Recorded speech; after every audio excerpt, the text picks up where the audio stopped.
बंगाल में दुष्कर्म की सजा होगी मौत। अब नहीं बचेगा एक भी आरोपी। विधानसभा में ममता सरकार ने पेश किया बिल। नमस्कार दोस्तों, कोलकाता रेप मर्डर केस में मुख्यमंत्री ममता बनर्जी की सरकार को कटघरे में खड़ा कर दिया गया था। पूरे देश में रेप और मर्डर के आरोपियों के खिलाफ आक्रोश है।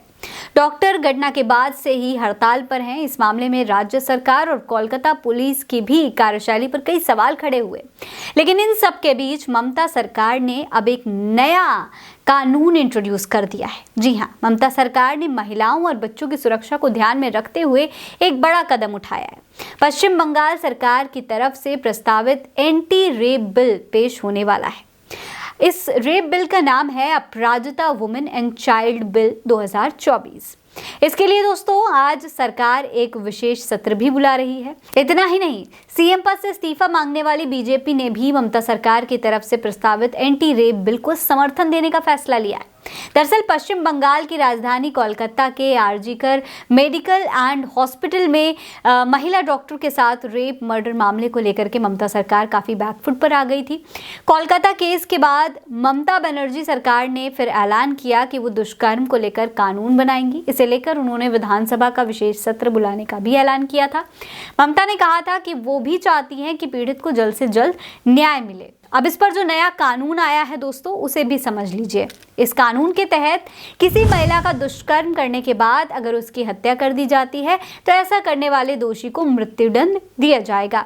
किसी महिला के साथ दुष्कर्म किया जाता है तो इस अपराध को अंजाम देने वाले दोषी को आजीवन कारावास की सजा दी जाएगी। किसी नाबालिग के साथ दुष्कर्म होता है तो उसके आपराधिक दोषी को 20 साल की कैद और मौत की सजा दोनों का प्रावधान है। दोस्तों, इस बिल की ये तीनों बड़ी बातें हैं जिसे केंद्र सरकार के कानून में संशोधन के बाद पेश किया गया है। केंद्र सरकार का दुष्कर्म को लेकर जो कानून है उसमें पूरी तरीके से बदलाव नहीं किया जाएगा, मगर इस नए कानून के जरिए 21 दिनों में न्याय सुनिश्चित होगा। अगर 21 दिन में फैसला नहीं आ पाता है तो पुलिस अधीक्षक जो है उसकी इजाजत से 15 दिन और मिल जाएंगे। ये समवर्ती सूची में है और हर राज्य को संशोधन करने का अधिकार है, ऐसा इस बिल को लेकर के कहा गया है।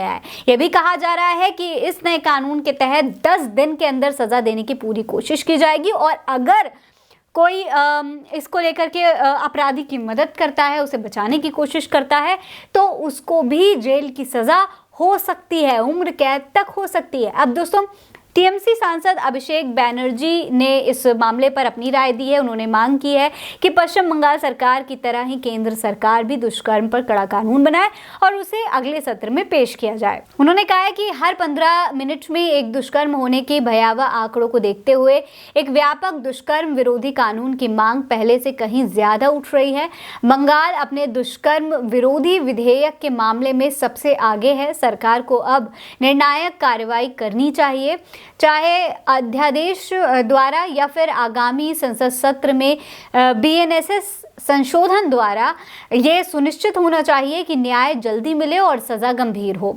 आरोपी का ट्रायल और दोष सिद्धि 50 दिनों में समाप्त होनी चाहिए। खैर, अब ये कानून आरोपियों को सजा तो जरूर दिलाएगा, लेकिन चाहे केंद्र सरकार हो या फिर राज्य सरकार, उन्हें सुरक्षा व्यवस्था पर भी थोड़ा ध्यान दे देना चाहिए, थोड़ा सख्त जरूर होना चाहिए, जिससे ऐसे मामलों को होने से पहले ही कंट्रोल किया जा सके।